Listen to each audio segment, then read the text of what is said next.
हाँ जी बच्चों, फिर से स्वागत है एक बार आप सभी का आपके अपने चैनल एसआरजे मैथमेटिक्स पर। बच्चों हम बात कर रहे थे क्लास जो 9th है उसके प्रश्नावली 2.3 के प्रश्न नंबर 3 की, जिसके अंदर अपन ने के की वैल्यू जो है फाइंड करना सीखा था। और आई होप अगर आपने अच्छे से थोड़ा सा भी ध्यान दिया इधर तो आपको 100% श्योर है कि आपको समझ में आ चुका होगा। तो बच्चों आज जो है इस क्लास के अंदर जो है अपन अपने प्रश्नावली 2.3 के प्रश्न नंबर 4 की बात करने वाले हैं। तो चौथा प्रश्न कुछ इस प्रकार से आपके सामने लिखा हुआ है। प्रश्न ये कहता है कि गुणनखंड ज्ञात कीजिए। गुणनखंड ज्ञात करने अपने को और सवाल आपके सामने लिखे हुए हैं। दिख रहा भाई सवाल सभी को?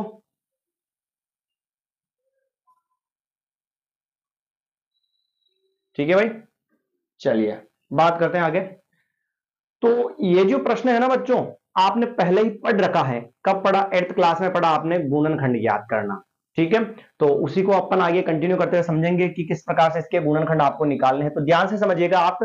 प्रश्न ये कहता है कि 12x² minus 7x plus 1, 12x² और माइनस के 7x और फिर प्लस का क्या है बच्चों? 1 है। ये अपना प्रश्न है। दिख रहा सभी को?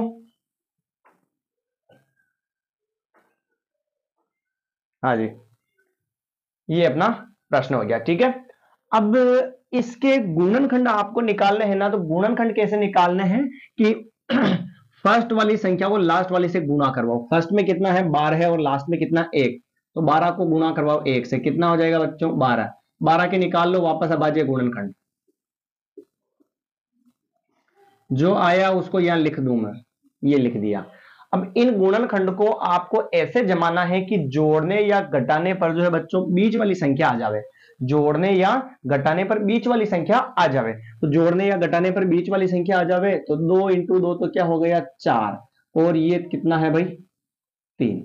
तो मुझे ये बताओ, 4 और 3 को जोड़ूंगा तो मैं 7 आएगा नहीं आएगा?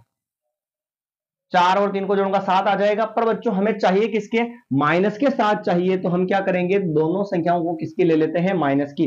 जब दोनों ही संख्याएं माइनस की हो तो चिन्ह किसका आता है? माइनस का आता है। और संख्याएं किसकी हो जाती है? प्लस की, यानी कि जुड़ जाती है। क्लियर मामला यहां तक? अब देखिएगा लिखेंगे कैसे।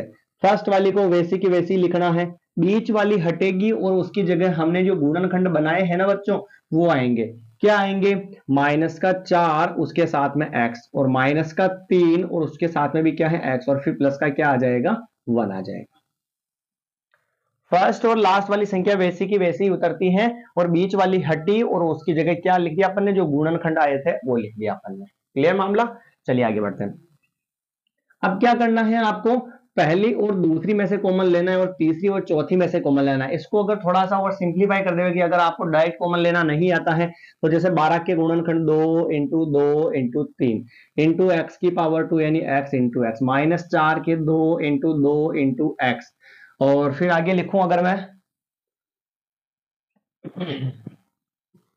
ये अपना रफ काम था सारा ना, ये एग्जाम के अंदर कहीं भी किसी भी काम में नहीं आता है।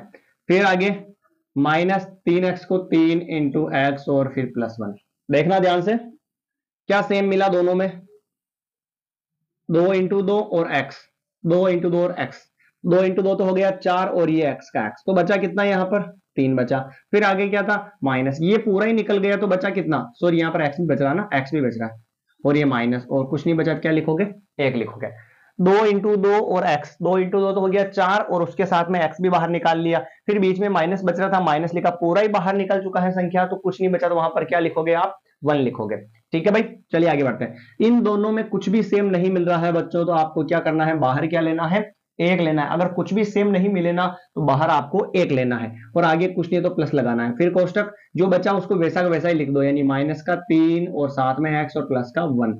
ध्यान से देखो, संख्याएं सेम है पर इनके चिन्ह उल्टे उल्टे हैं। तो ऐसी स्थिति होने पर आप क्या करोगे? फर्स्ट वाली स्टेप को वैसा का वैसा ही लिखो, ये लिख दिया। इधर से माइनस कॉमन ले लो तो इस प्लस की जगह क्या हो जाएगा? माइनस, और ये 1 का 1, ये हो गया 3x, प्लस की जगह माइनस और ये 1 का 1 हो गया। आ गया मामला समझ में? माइनस कॉमन ले लिया तो प्लस की जगह माइनस हो गया और माइनस हट गया और इस प्लस की जगह माइनस हो गया। अब कोष्टक वाली संख्या सेम मिल चुकी है बच्चों, तो अपन क्या करेंगे? जो सेम सेम मिल रही है ना उसको कितनी बार लिखना? आपको 1 बार लिखना है। और जो बाहर चल रही है उसको भी कितनी बार लिखना है? 1 बार लिखना है। तो लीजिए बच्चों, अपने ये आंसर आ चुके। यहां पर सॉरी 3x था ना, तो ये क्या हो गया? 3x हो गया। आगे समझ में? बहुत ही आसान सवाल है। फर्स्ट वाले को लास्ट वाले से गुणा करो, जो भी गुणनखंड, जो भी संख्या आती है उसके गुणनखंड निकाल लो, जोड़ने या घटाने पर बीच वाली संख्या आनी चाहिए, टुकड़े बना के फिर कॉमन ले लो। बात करते हैं पर सेकंड प्रश्न की। सेकंड प्रश्न क्या कहता है, देखना ध्यान से। और दोस्तों, आप अगर हमारे इस चैनल पर नए हैं तो क्लास को शेयर करना ना भूलें, और सबसे पहली बात यह कि क्लास को जो है स्किप ना करें, वीडियो को आप पूरा जरूर देखें, क्योंकि अगर आप क्लास को पूरा देखोगे तो ही आपको जो है अच्छे से समझ में आ जाएगा। चलिए दूसरे सवाल की बात करें। दूसरा प्रश्न दे रखा अपने को 2x² + 7x + 3। 2x² + 7x + 3 ये अपना प्रश्न है। तो वही तरीका लगाएंगे माय डियर। तरीका कौन सा कि फर्स्ट वाली को लास्ट वाली से क्या करवा देवे, गुणा करवा देवे। तो फर्स्ट में तो है 2 और लास्ट में है 3, यानी कि 2 × 3 बराबर कितना हो जाएगा, 6 हो जाएगा। 6 आ गया भाई। अब 6 के गुणनखंड वापस क्या होता है, 2 × 3 ही तो होता है, कोई तकलीफ नहीं है। पर बच्चों आप देखो कि 2 और 3 को जोड़ने पर कभी भी 7 नहीं आएगा और घटाने पर भी कभी भी 7 नहीं आएगा। तो ऐसी स्थिति में क्या करना है आपको, इनटू में जो है आप क्या ले सकते हो बच्चों, 1 ले सकते हो। इनटू में क्या ले सकते हैं अपन, 1 ले सकते हैं। अब जैसे कि 2 × 3 तो हो गया 6, और ये 1 अलग ले लो, तो 6 और 1 को जोड़ूंगा मैं तो कितना होगा, 7 होगा या नहीं होगा, होगा भाई 7। और हमें प्लस के साथ चाहिए, मतलब 6 को भी प्लस का लेना और 1 को प्लस लेना।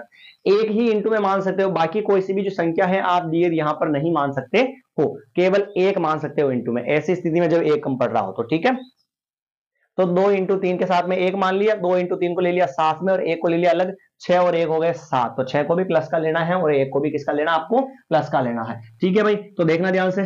फर्स्ट वाली संख्या वैसे की वैसी ही, बीच वाली हटेगी और उसकी जगह क्या आएगा, जो टुकड़े बनाए अपन ने, 6x आएगा प्लस 1 और x आएगा, और फिर प्लस का क्या आएगा, 3 आएगा। देखना ध्यान से, 2x² है तो 2x² यानी x × x हो जाएगा, फिर प्लस 6 का 2 × 3 हो जाएगा, फिर इंटू में x हो जाएगा, फिर प्लस 1 × x और प्लस का ये 3 हो गया।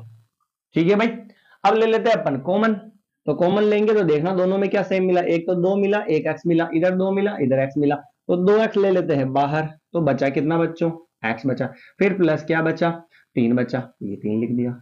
इधर देखिए कुछ भी सेम नहीं मिलता है तो बाहर आपको क्या लेना, 1 और उसके आगे कुछ नहीं, क्या लगाना है, प्लस ये कोष्टक बंद। 1 का कोई मतलब नहीं है गुणा में, तो क्या बचा, x बचा प्लस 3 का 3 बचेगा। 1 लेने पर वो की वही संख्या वैसे की वैसे ही उतार देनी है आपको, ठीक है ना।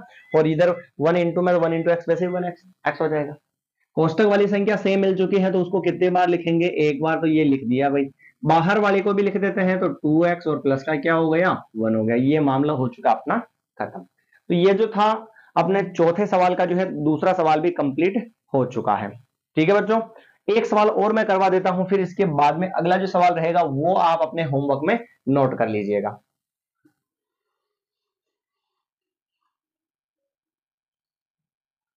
या ऐसा करते हैं, चलो दोनों ही सवाल आप होमवर्क में नोट कर लो, और अगली जो क्लास रहेगी उसके अंदर सबसे पहले मैं इनको क्लियर करवा दूंगा, आप अपने स्तर पर आंसर निकाल लेंगे और फिर अपन जांच करेंगे आंसर कैसा आए हैं। ठीक है भाई, दोनों सवालों में तरीका यही लगाना है, फर्स्ट वाली को लास्ट वाली से गुणा करवाकर जोड़ने या घटाने पर बीच वाली संख्या आ जानी चाहिए, और इस सवाल में भी यही तरीका आपको लगाना है। अगर कुछ नहीं है उसके साथ में तो आप क्या समझ लोगे, 1 समझ लोगे।